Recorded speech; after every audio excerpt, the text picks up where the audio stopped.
परमेश्वरी भगवानी की, त्रिलोक पंच परमेश्वरी भगवानी की, 1008 देवादि देवादिनाथ भगवानी की, 1008 कारी मूलाय चंदम प्रभु भगवानी की, 1008 समूलाय श्री शांतिनाथ भगवानी की, 1008 सुविदनाथ भगवानी की, 1008 चिंतामणि पार्श्वनाथ भगवानी की, 1008 भगवान महावीर स्वामी की, परम पूज्य आचार्य विमल सागर जी महाराज की, परम पूज्य ममता गुरु भारत और संत शिरोमणि आचार्य देवेश्वर विराग सागर जी महाराज की, परम पूज्य चर्या शिरोमणि आचार्य भगवान विशुद्ध सागर जी महाराज की, ढाई में 3 करोड़ महाराजों की, उत्तम आर्जो धर्म की, अहिंसा में विश्व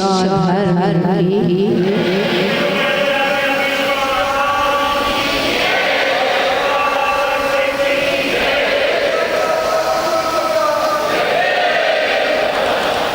धर्म स्नेही प्यारे प्यारे भगवान पर्व पर्व का आज तीसरा दिन है। आज हमारी पाठशाला का तीसरा दिन है। 2 पेपर हमारे बहुत अच्छी तरह से निकल चुके हैं। क्षमा को धारण करके हमने क्रोध को काबू में किया था। मारवाड़ धर्म के कारण से हमने मान का विसर्जन किया था। जब 2 पेपर अच्छे हो गए और तीसरा पेपर अच्छा नियम से ही जाएगा। अगर हमारे 2 पेपर बिगड़ जाते तो शायद हमारा तीसरा पेपर अच्छा नहीं हो पाता। तो पहले दिन हमने क्रोध के कारणों से चुप रहना सीखा था, शांत रहना सीखा था। दूसरे दिन हमने फूल और फल से जो वृक्ष लदे होते हैं वह हमेशा झुके हुए होते हैं। हमने यह सीखा था क्योंकि जिसमें जान होती है वही झुकना जानता है और जो झुकता नहीं है वह तो मुर्दे की पहचान होती है। तो हमने उन फूलों और फलों से लदे हुए फल जब झुक जाते हैं तो देखा था यही जीवन का सार है। तो हमने अपने जीवन में विनम्रता को धारण करते हुए आज चलते हैं। उत्तम कौन सा दिन? आर्जव के साथ साथ क्या लगाएंगे? उत्तम आर्जव, यानी उत्तम आर्जव किसे कहते हैं? तो कहते हैं रिजोर भावा इति आर्जव, यानी रिजुता का भाव ही आर्जव सरलता का नाम ही आर्जव है। क्योंकि बंधुओं आज हम देखते हैं जो हमारी आत्मा का गुण है वह हम हो चुके हैं।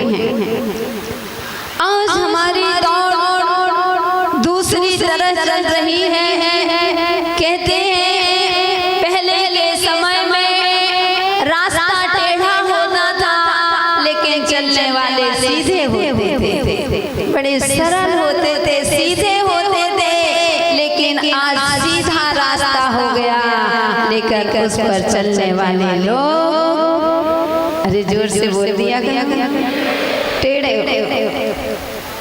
रोड तो सीधी हो गई, सड़क सीधी है, रास्ता बिल्कुल सीधा है, लेकिन उसमें चलने वाले बड़े टेढ़े लोग हो गए हैं। इस कारण से आज धर्म को बदनाम करते हैं। अरे क्या रखा है धर्म करने से?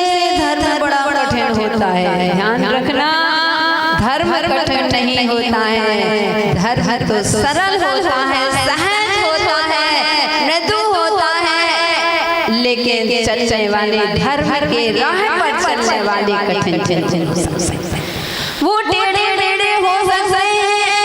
आज लोग जितना हमारा धर्म सरल है उतना ही आज के लोगों ने इतना टेढ़ा बना दिया, उस धर्म से व्यक्ति दूर होने लगा।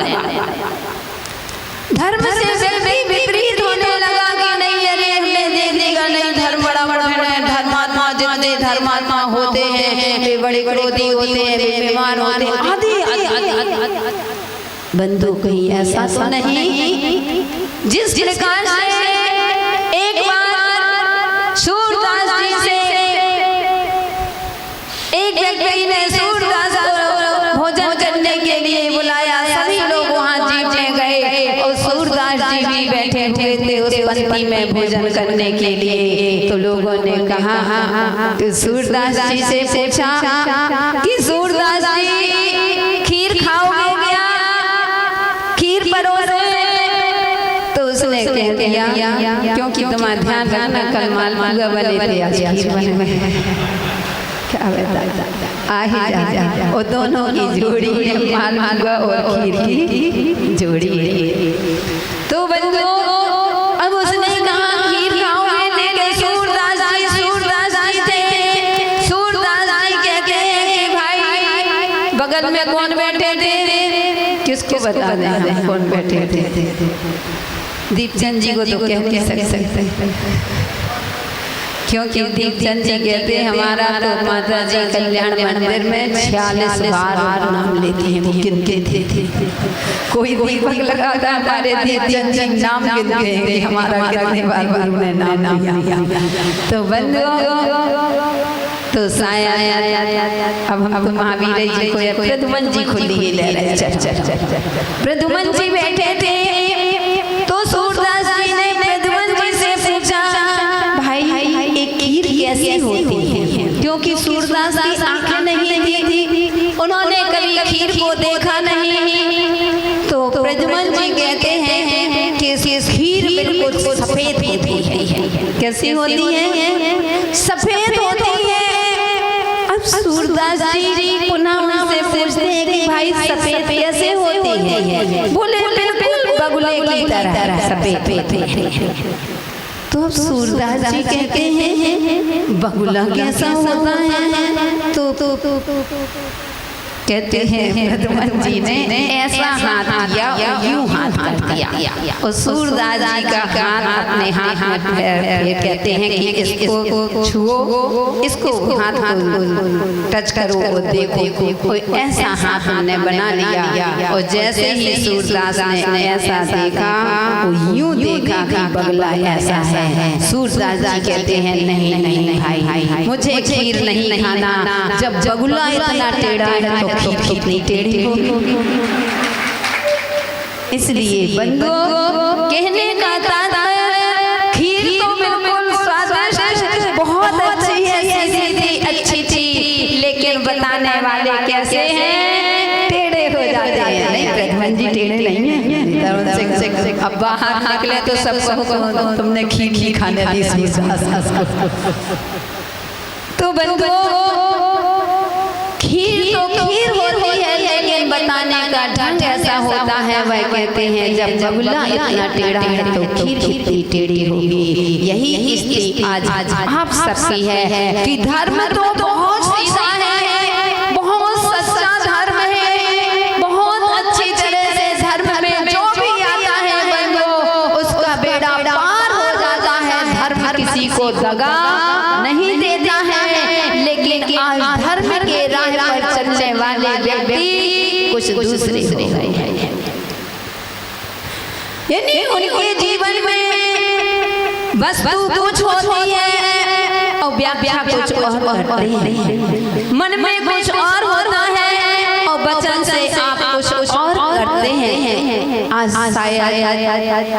आपने पूजन में पढ़ा होगा, पूजन में अर्घ चढ़ाए होंगे, 10 लक्षण पर्व की आपने पूजन की होगी। और वैसे 10 लक्षण की नहीं, वैसे भी जो पूजन करते हो तो क्या कहते हो? यह पुष्प सुकोमल कितना ही तन में माया कुछ से नहीं, निज अंतर प्रभु का भेद कहूँ उसमें जुदा कहने से नहीं। चिंतन कुछ संभाषण कुछ क्रिया कुछ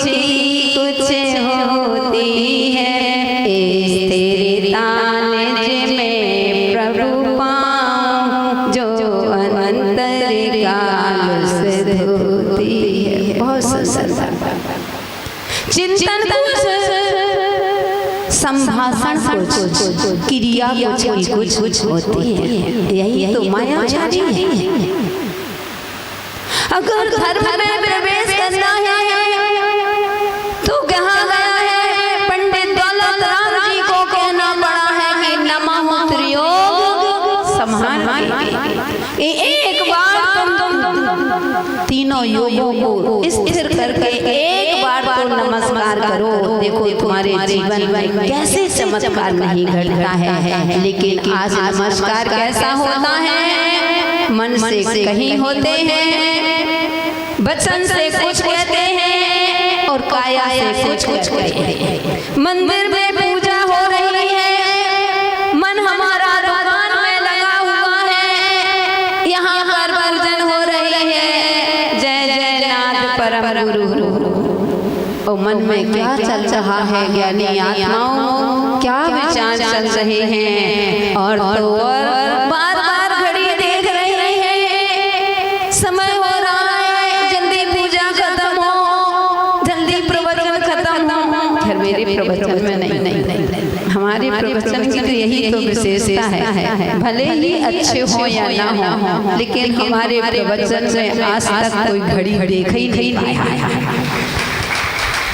ओ हम समझ जाते हैं आखिर है तो हम विमल सागर की पोती। हमारे दादा गुरु हैं सनमती सागर जी, हमारे दादा गुरु, विमल सागर जी हमारे दादा गुरु, गुरुदेव हमारे माता पिता, उनकी ही बेटी हैं। समझ जाते हैं कि अब आप घड़ी देखने वाले हो, उससे पहले हम क्या देते हैं समय आएगा। करते कि नहीं? 2 महीने में देखा कि नहीं? सच बताना, मायाचारी नहीं। सही।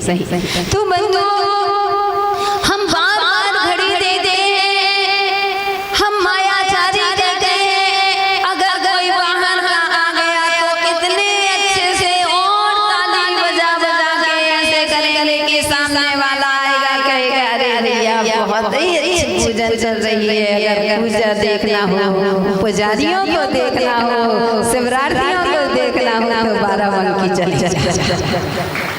लेकिन क्या चल रहा है ये तो आप ही समझ सकते हो, हमारा विषय।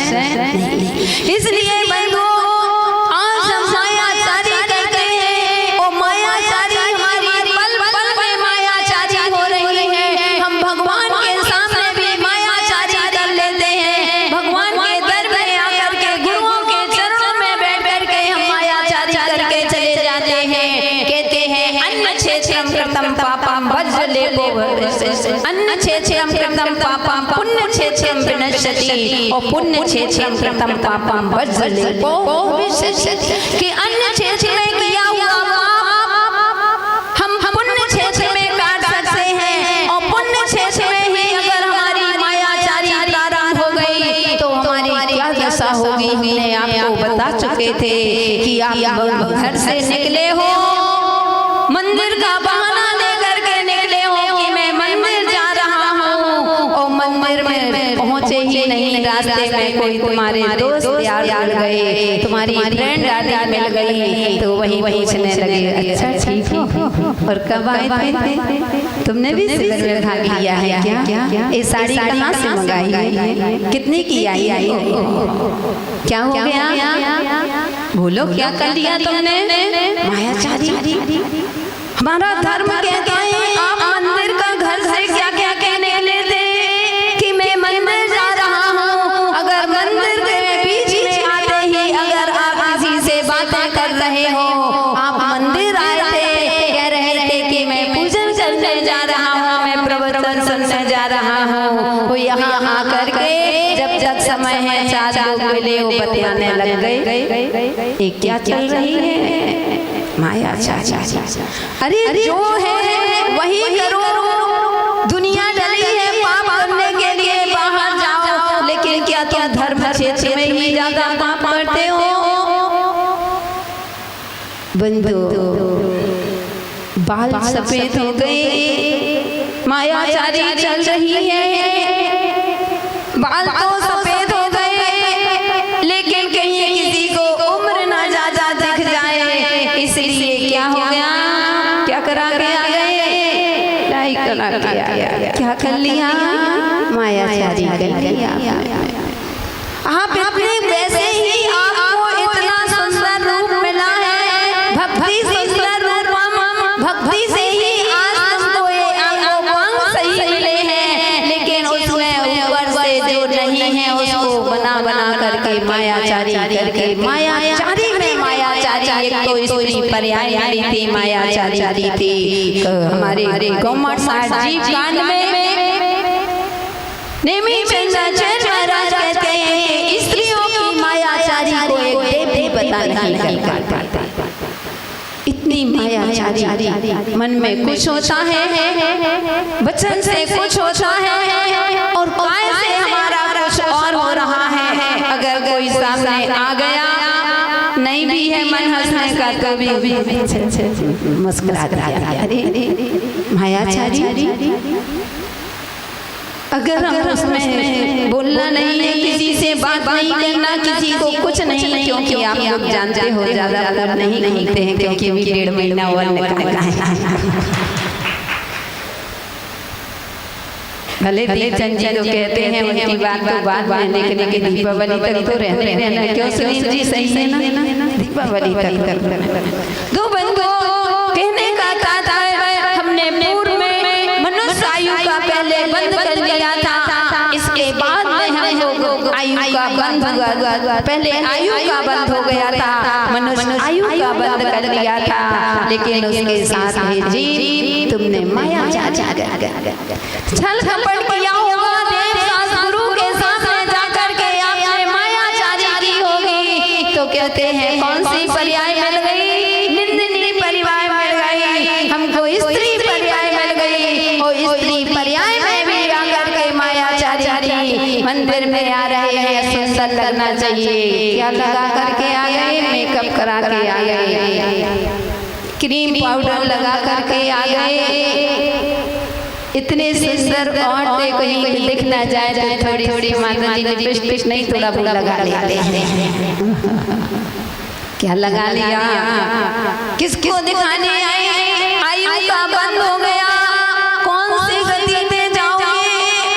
उमा स्वामी आचार्य महाराज लिखते हैं कि माया त्रयो नष्ट, कि मायाचारी करने से गति प्राप्ति होती है, और यहाँ तक नहीं, कहते हैं कि अगर मायाचारी में मायाचारी हो गई तो नियम सार में कहते हैं नियम से तो निगोद में जाना पड़ेगा। इसलिए सोचो, आपका स्वास्थ्य अनुकूल नहीं है, सामने वाला पूछता है आपका स्वास्थ्य कैसा है, आप कहते हो ठीक है, आपके मन में कला चल रही है, अब आप घर परिवार में सुखी नहीं है, शांति नहीं है,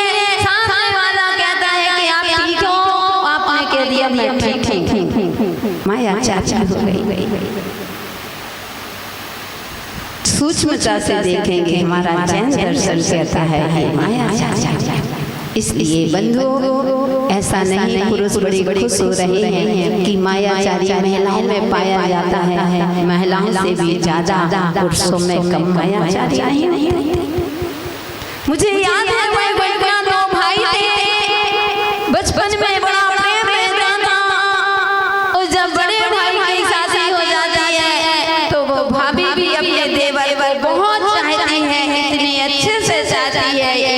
अपने देवर को हर चीज खिलाती है, पिलाती है, और भाग से जब देवर की शादी हो गई, समझ गए ना, इनडायरेक्ट बात जल्दी समझ में आ जाती है, दोनों भाइयों का बंटवारा हो जाता है। बंटवारा क्या, बड़ा भाई कहीं बाहर चला जाता है, बाहर अपना बिजनेस करने लगता है, बहुत बड़ा बिजनेस करने लगता है, लेकिन कहते हैं कि सबसे एक से नहीं होते। और बंधु क्या हुआ कि यहाँ पर जाकर के उसके घर में गरीबी आई, इतनी गरीबी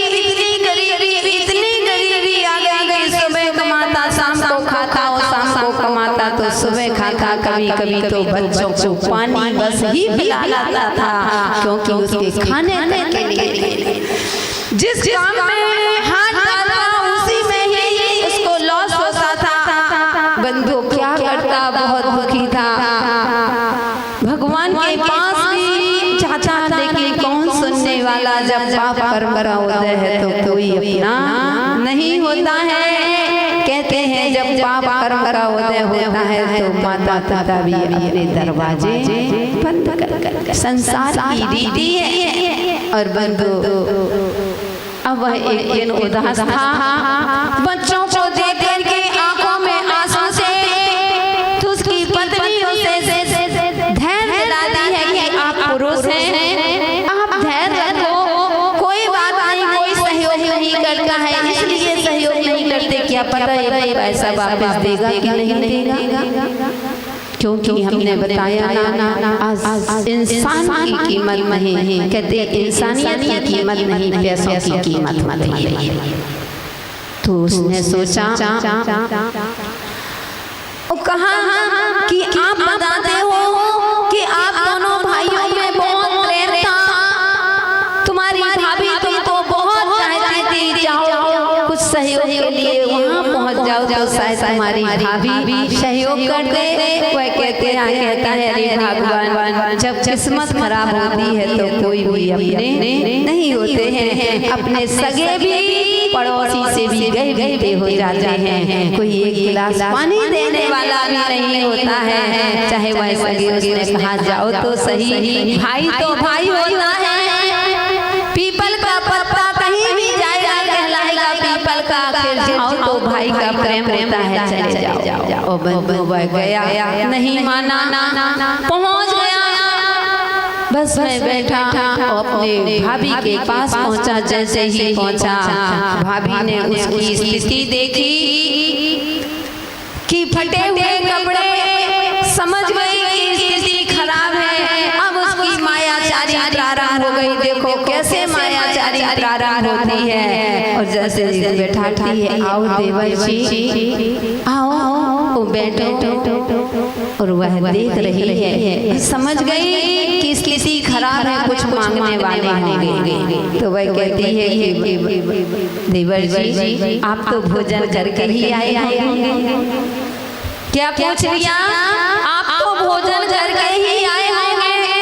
तो उसने सोचा कि भाभी है, सब जान जाती है, तो उसने क्या छिपाना भाभी से। उसने कहा नहीं भाभी, घर की ये स्थिति आ गई है, घर में आधा कौन पाओ ऐसे आटा था, तो मैं तुम्हारी रानी को दे करके आ गया कि तुम खा लेना, वो बच्चे को एक रोटी खिला देना। भाभी मुझे बहुत भूख लगी है, मैं तो भोजन करूँगा। भाभी कहती है ठीक है, भोजन करना है, यही बैठो, मैं अभी तुम्हारे आपके लिए भोजन बना करके लाती हूँ। और जैसे ही वह अंदर जाती है 5-10 मिनट उस रसोई में खड़ी होती है और दौड़ के आती है रोते हुए, गजब हो गया, गजब हो गया। तो वह देवर कहता है भाभी क्या हुआ? बोले देवर जी कुछ मत पूछो, आंखों में आंसू भी रोने लगे। देवर जी कुछ मत पूछो, मैंने सोचा था, मैंने इतने की तुम्हारे लिए अच्छे मैंने तवा को साफ करके रखा था कि आज देवर जी आए तो मैं मालपुआ बनाऊंगी। हंस देखना मालपुआ के नाम से हंसे। मुझे लगता है जब भी मालपुआ बनेंगे तो हमें हाथ करोगे।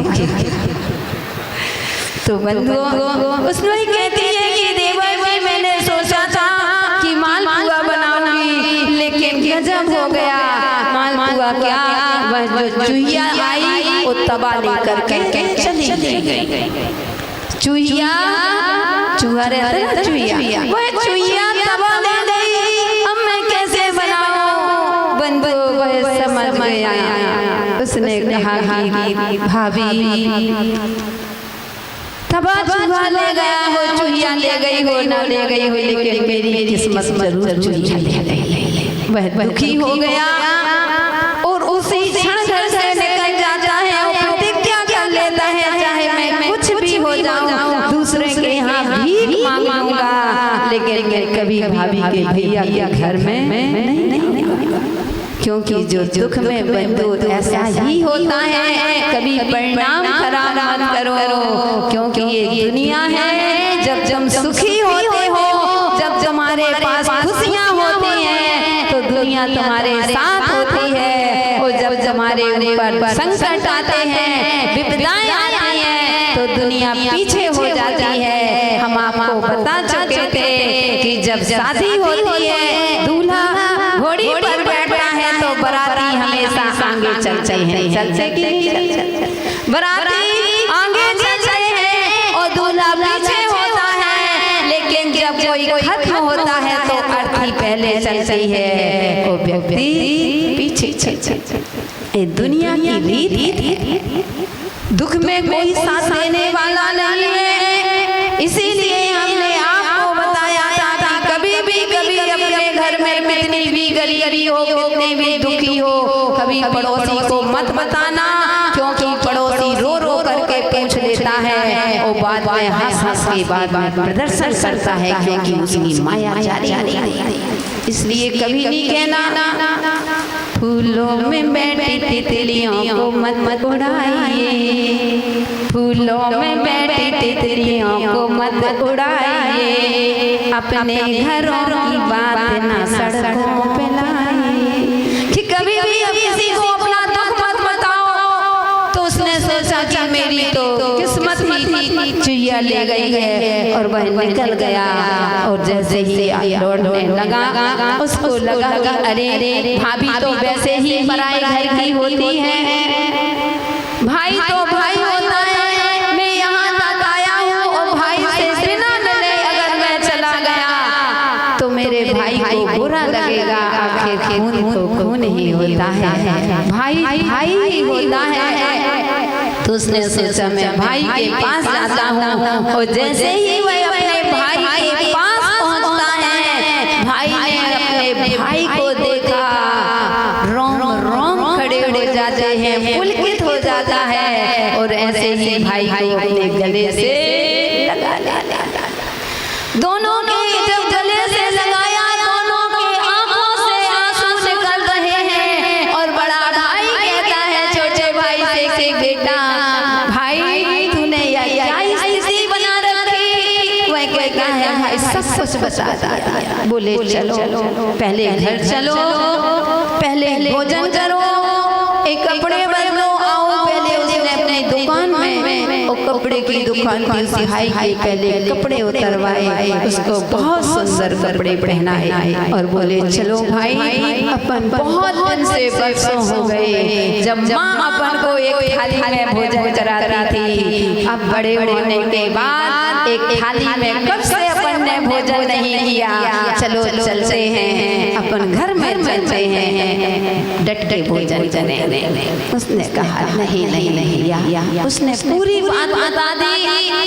अब उस भाई को थोड़ा गुस्सा आ गया। उसने सोचा कि मेरी पत्नी ने मेरे भाई का अपमान नहीं, मेरा अपमान किया है। उसने कहा चलो क्या होता है भाभी का स्वभाव तुम जानते हो, तुम हमारे साथ चलो। उसने कहा भैया चाहे कुछ भी हो जाए, पानी पी के रह जाऊंगा, लेकिन मुझे अपमान का भोजन नहीं करना। और उसने कहा ठीक है तू जा। अब भाई ने भी कुछ नहीं दिया। अब उसके मन में आया लो भाभी ने कुछ नहीं दिया, भाई ने भी ऐसे घर चला जाता है। और देखना मैं दिखाना चाहती हूँ कि पुरुष भी मायाचारी से कम खजाने नहीं होते।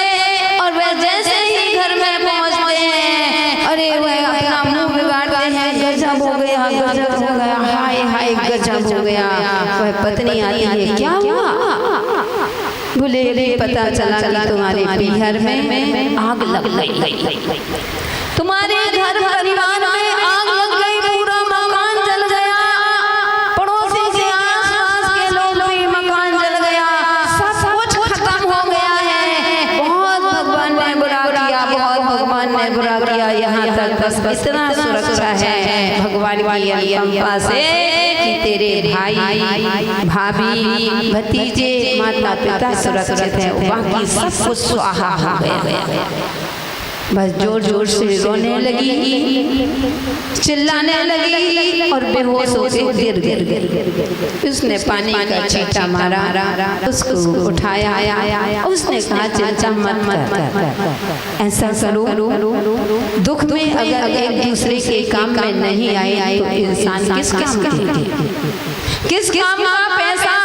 इसलिए ऐसा करो कि तुम तो जो भी रखना है तुम अपने से तैयारी कर लो, भाई भतीजे के लिए, परिवार के लिए, घर के लिए जो भी रखना है रख लो, मैं यही हूँ। वह साइड से खड़ा हो गया क्योंकि उसने सोचा कहीं संकोच बस कुछ सामान रख पाए नहीं। वह जैसे ही किनारे से होता है भगवान वह इतना सारा सामान, पूरे आभूषण, पूरे साड़ी आदि बच्चों को सब कुछ, मैं तो यहाँ फिर नहीं खरीदूंगी, मेरे भाभी को हो जाएगा, मेरे माता पिता को जाएंगे, सब चीज इतना धन कमाकर पूरा जैसे आधी से ज्यादा गिरफ्तार उसने मालगाड़ी में पूरी मालगाड़ी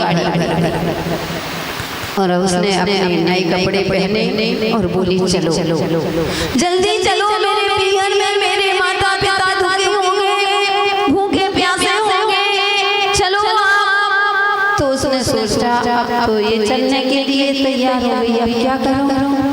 तो उसने कहा ऐसा करो कि दोनों जन समय खराब है, पहले मैं तुम्हारे परिवार में ये सारा सामान देकर के आता हूँ और इसके बाद मैं कल आ जाऊंगा, कल मैं तुमको भेज दूंगा क्योंकि घर अकेला छोड़ना अच्छा नहीं है, या तो तुम रहो या तो मैं सामान लेकर के जाना है, इसलिए तुम रहो कल चले जाना। उसने कहा ठीक, और उसने सारी विदा कर वह गाड़ी यहाँ ना जा करके कहाँ पहुँच गई, भाई के पास। और जैसे ही भाई के पास वह गाड़ी पहुंची, पूरा माल रखा था, वह अपने भाई से कहता है कि लो भाई तुम्हारी भाभी ने भेजा है। उसने सोचा जिसका तबाह चूहिया ले जा सकती है वह क्या सामान भेजेगी। उसने कहा नहीं भैया, तुम झूठ बोल करके यहाँ आए हो, तुम माया जा रही। उसने कहा चुप रहो, मैंने कह दिया ना पूरा सामान उतार, मैं जा रहा हूँ। और वह वापस आ गया, मालगाड़ी को बैलगाड़ी को भी छोड़ दिया। और जैसे ही घर आया उसने रुदन मचाया और रोने लगा, लुट गया मैं लुट गया। वह पत्नी कहती है क्या हुआ। बोले कुछ मत पूछो, मैं रास्ते में जा रहा था तो बैलगाड़ी को चील उठा करके ले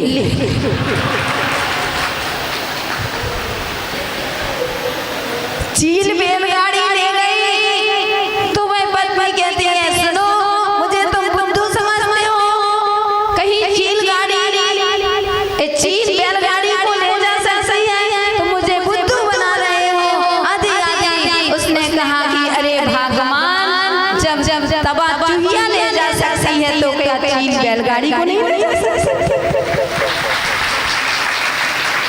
तो माया यानी जो दूसरों को ठगता है उसको स्वयं ही ठगना पड़ता है। इसलिए बंदो अपने जीवन में यह आज के समय में सरलता हमारी खोती जा रही है। आज इतने सरल बनो, अगर ऐसे मार्ग में चलने वाले ऐसे कठिन लोग होते हैं कि उनको स्थान दो, वही आज तुम्हारा ऐसी आते हैं गरीब बन करके और रहते हैं अमीर बन करके, पैसे दे जाएंगे तुमसे गरीब बन करके, और तुम तो ही के घर गरीब बन करके बाहर में जाना पड़ता। यानी आज जिसको स्थान देना चाहो वही तुम्हारा बुरा करते हैं। ऐसे संसार में ऐसी मायाचारी चल गई है। जब एक बार चूहा बिल्ली सामने से आती है चूहे को पकड़ने के लिए, चूहा अपनी जान बचा करके भागता है और जा करके देखा किनारे में राजहंस पक्षी बैठा था। उसने देखा कि ये चूहे को मारने आ रही है बिल्ली, तो उसने तुरंत कहा कि हे चिंवेराज कहता है हे मुझे बजाओ, मुझे शरण दो। और उसने शरण दे दी, उसने अपने पंख फैलाए और चूहे को अंदर कर लिया। अब चूहा तो निकल गया, चूहा अंदर है, वह बिल्ली चली जाती है। थोड़ी देर बाद देखते हैं कि सामने वाला व्यक्ति उस वह शिकारी आ रहा है, उस हंस को पकड़ने आ रहा है। तो वह हंस कहता है कि हे चिंवेराज अब तुम निकलो, अब मेरा शिकारी आया है, मुझे उड़ने दो। अब तुम्हारा शिकारी निकल चुका है। और जैसे ही वह उड़ा और जाकर के धड़ाम से नीचे गिर जाता है। क्यों गिरा? क्योंकि उस चूहे ने अंदर अंदर ऐसे आज की स्थिति है। आज के समय में लोगों को समझ पाना, क्योंकि इतनी मायाचारी चलती है। बाहर से जो तुम्हें झुक रहा है, जिसके ज्यादा ऐसे बार धोख दे रहा है। धर्म कहता है समझने की कोशिश करो, जरूरी नहीं है कि ये तुम्हारे प्रति इतना समर्पण ही होगा। क्योंकि आज के समय में मायाचारी के खजाने हो गए हो, अपना नाम बनता और भाड़ में जाए जनता, ऐसी कूटनीति चल रही है। गंगा गए सो गंगादास और जमुना गए सो जमुनादास, ऐसी कूटनीति चल रही है। रघुपति राजा राम और जैसा ही मौका ऐसी कूटनीति, एक कूटनीति तुम्हारे जीवन को बर्बाद कर देती है। कहते हैं कि क्रोध, मान, माया, लोभ, इनमें से भाई बहन है। कहते हैं कि तीन जो है वो भाई है, क्रोध, मान और लोभ। ये तीन भाई हैं और माया है उसकी बहन है। तीनों भाई के बीच में एक बहन होती है, उसका नाम है माया। लड़की एक पक्ष की होती है क्या? लड़की कभी एक घर की नहीं होती, लड़की दो घर की होती है। वहाँ की भी होती है और यहाँ की भी होती है, ससुराल की भी होती है। इसलिए माया को लड़की की उपमा दी है कि वह लड़की माया जो है वह लड़की है, क्योंकि बाहर से कुछ है और अंदर से कुछ है। इसलिए पूजन में पढ़ रही हो, मन में हो ये सब भजन उचरी, बचन हो ये सब तन सो करी। कि जो मन में हो वह वचन से करो, और जो वचन से है उसको आप काया से करके दिखाओ। लेकिन माया चारी मत कर लेना। एक बार गुरुजी का यही प्रवचन चल रहा था कि मन में हो सो वचन उचरिए, ओ वचन हो सो तन सो करिए। कि जो आपके मन में है वही वचन से करो, जो वचन से है वही काहे से करो। उस व्यक्ति ने प्रवचन सुन लिया कि महाराज ने कहा है, गुरुदेव ने कहा था जो मन में हो सो वचन से करो, ओ वचन में हो सो काहे से करो। वह पहुंच गया और देखा कुछ दिन बाद आता है, उसके हाथ पैर टूटे हुए थे, प्लास्टर बंधे हुए थे। वहाँ से गुरुजी शौचाजी के लिए निकलते हैं, वह बाहर आके बैठ गया। गुरुजी से कहता है, गुरु ने कहा ये क्या हो गया? वह कहता है कि गुरुजी आपके प्रवचन का फल है। क्या है? आपके प्रवचन का ही फल है। गुरुदेव देते मेरे प्रवचन का फल, ये तुमको ऐसा क्यों भाई?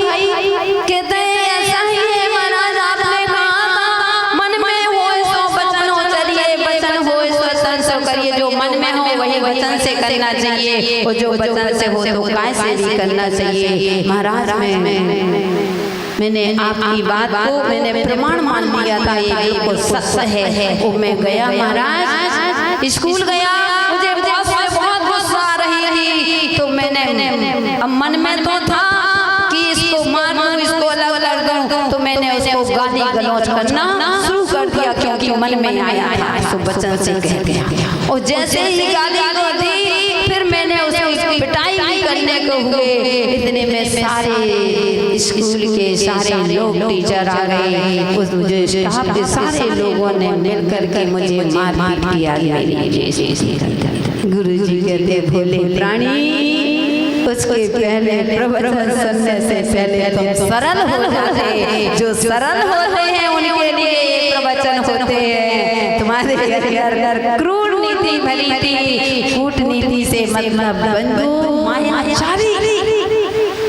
ये नहीं कहती है माता जी ने, महाराज ने तो कहा है कि मन में हो सो वचन में मन में है, गाली देने का मन करता तो दे लेना। नहीं भैया, पहले सरल बन जाना। इस सरलता से, इसलिए सरलता से लोग कहते हैं कि जो काम बल से नहीं होता वह काम लोग छल से कर लेते हैं। पग पग पर छल करते हैं। एक राजा का बेटा था, उसकी दोस्ती गरीब व्यक्ति से होती है। अब वह राजा परेशान, इनकी दोस्ती को खूब अलग करवाना चाहा, लेकिन यह दोस्ती नहीं छोड़ता है। ये मित्र थे। अब उतने में जो इसके घर में दासी थी वह कहती है कि अरे महारानी, क्यों आप चिंता करते हो? जो काम बल से नहीं होता वह मैं छल से दूर कर सकती हूँ। उसने कहा क्यों? तो उसने कहा कि मैंने सुना, मैं बस मुझे सौंप दो, मैं इसकी दूरियां बढ़वा नफरत पैदा करवा दूंगी। और वह गई और रास्ते में चली जा रही थी। अपने उसका घर पड़ा, यहाँ से दोनों मित्र निकलते हैं और वह गरीब बच्चा था उसको बुलाती है कि यहाँ आओ, यहाँ आओ। तो जैसे ही वह पास में आती है, वह आया। उसने कहा कि क्या बात है? उसने कहा कान में सुनो। वो बस कान में उसने कह दिया कि राजा के बेटे से मत बताना। क्या कह दिया? राजा के बेटे से मत बताना, बस इतना ही कहा और वह चला गया। तो उसने पूछा कि उसने तुम्हारे कान में क्या कहा? अब वह कहता है कि बस उसने ये कहा है कि राजा के बेटे से मत बताना। तो वे कि तुम मेरे मित्र हो, तुमको बताना पड़ेगा। इतना पूछा, लेकिन वही कहता है मैं झूठ नहीं बोल रहा हूँ, उसने यही कहा है कि राजा के बेटे से कुछ मत बताना। तो उसने कहा अच्छा तुम कुछ नहीं बताओगे?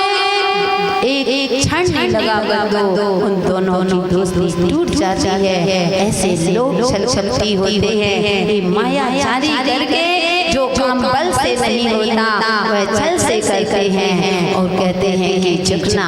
इसलिए बंदो कहते हैं मन तुम्हारा, रंग तुम्हारा काला हो तो चल सकता है, लेकिन मन तुम्हारा काला नहीं होना चाहिए। मन काला है कहते हैं, मन में लो तन उजरो, ए बगले की चाल बगले की टेक। मन काला और तन उजरो, ए बगले की टेक। या तो कौआ भलो भीतर बाहर। बगुला जब बैठा था, इतना ही तो हुआ था ना, जब राम और लक्ष्मण वन में जा रहे थे तो उस नदी के किनारे पर पहुंचते हैं और कहते हैं कि देखो नजर पड़ी।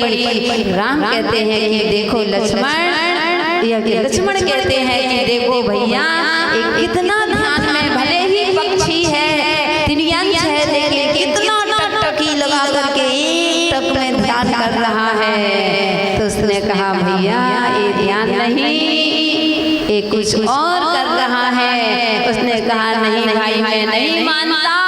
राम कहते हैं थोड़ी देर रुको। वो जैसे ही आया रुके, मछली आती है, बगुला उस मछली को लेकर के भाग जाता है।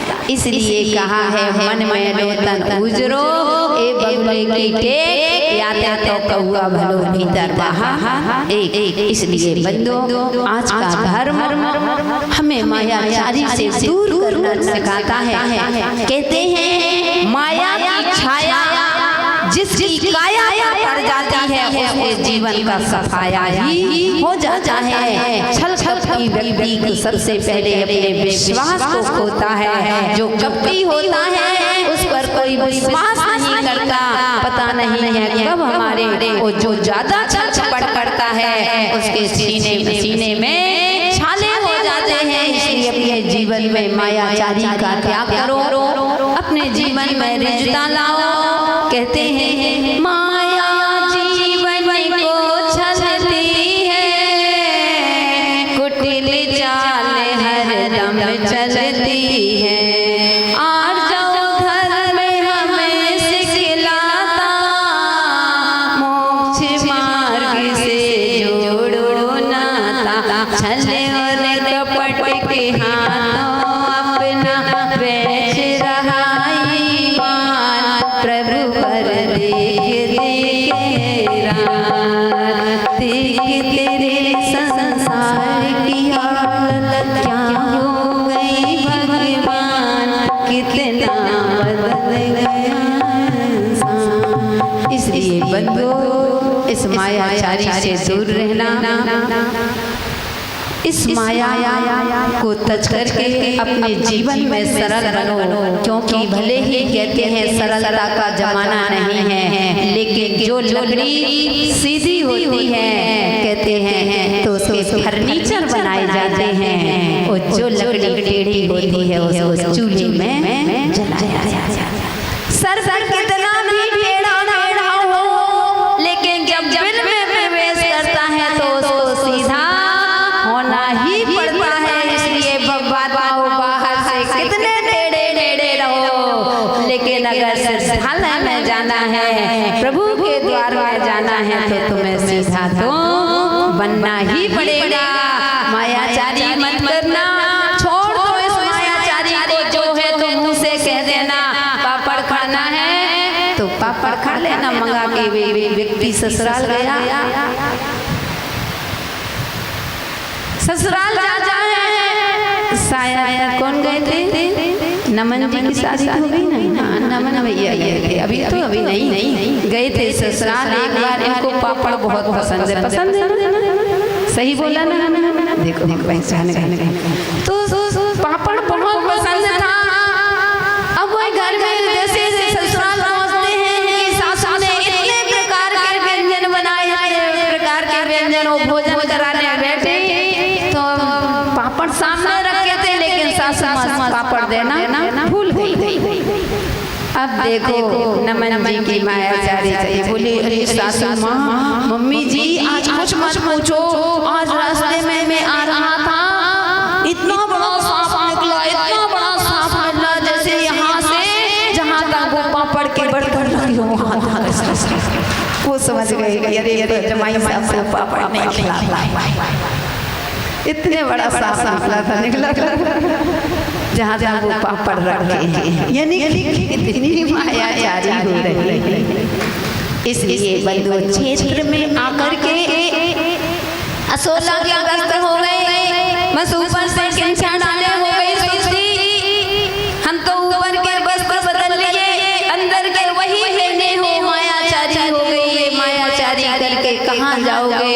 इसीलिए आचार्य महाराजा ने हम लोग जब सुस्ती बुलवाते हैं तो बोलते हैं कि भाई सुस्ती बोलो, तो कहते हैं मन सुस्ती, वचन सुस्ती, काय की सुस्ती। अब ऐसे बोलने लगे, पहले बोलते थे मन सुस्ती, वचन सुस्ती, काय सुस्ती, हार जल सुस्ती। आजकल कहते हैं माता जी बनना में मन सुस्ती, वचन सुस्ती, काय की सुस्ती, हार जल सुस्ती। नियम न दे दे, माता जी ने नियम दिया तो हमने अड्डी बांध दी थी। मायाचारी। एक बार हमारा आहार हुआ मेहरौनी में, सुनंदन श्री माता जी के गृहस्थ जीवन में चतुर्मास चल रहा था, और वो वहाँ पर एक भाई थे, वह मेरे साथ रोज आहार देने जाते थे। मैंने कहा कि भाई आलू प्याज का त्याग है? बोले माता जी जब तक आप यहाँ हो जब तक आलू प्याज का त्याग। हमने कहा कोई बात नहीं, चतुर्मास चल रहा है, हम रोज उससे आहार ले रहे हैं। एक उसका मित्र था, बोले कि माता जी आप ऋषि भैया से आहार लेते हो और रोज आलू प्याज खाते हैं, रोज हमको समोसा खाते देखते हैं। कहीं नहीं, ऐसा हो ही नहीं सकता, उसने तो नियम नहीं आता था। बोले बुला। और दूसरे दिन जैसे ही उसको बुला, मैंने क्यों भैया तुम आलू प्याज खाते हो, समोसा खाते हो? बोले हाँ माता जी खाता हूँ। बोले क्यों? मैंने कहा तुमने कहा था ना कि जब तक आप यहाँ हो जब तक के लिए त्याग। बोले माता जी मैंने ये कहा था जब तक यहाँ हो, यानी जब तक चौके में हो तब तक के लिए। हे मायाचारी, हे जी धर्म क्षेत्र में मायाचारी। अरे इसलिए अब कोई कहता है हमसे कि माता जी जब तक आप यहाँ हो तो हम कह देते भाई बता दो, क्योंकि दूध का जला भक्ति छाछ को फूक के पीते हैं। लाओ भैया कब चौका तक के 12 बंकी तक।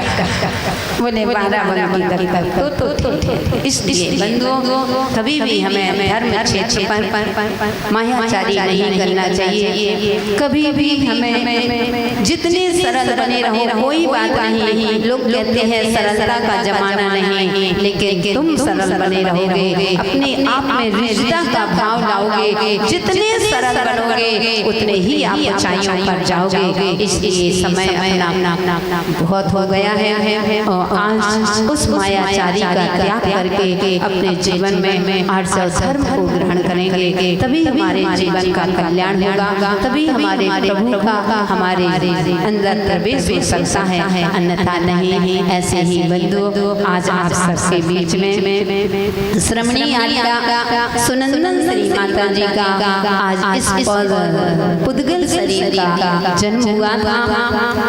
बहुत सारे लोग होते हैं कहते हैं कि साधुओं का जन्मदिन नहीं मनता है। मैं मानती हूँ यहाँ की बात नहीं, लेकिन मैं भक्त कहते हैं कि माता जी भले ही आप लोग नहीं मनाओ, लेकिन हम इसलिए मनाते हैं क्योंकि अगर हमें आपका यह शरीर का जन्म नहीं होता तो आप हमें इस रूप में कैसे मिलते। तो सुनंदन श्री माता जी 14 वर्ष की थी जब अपने घर से निकल आए थे।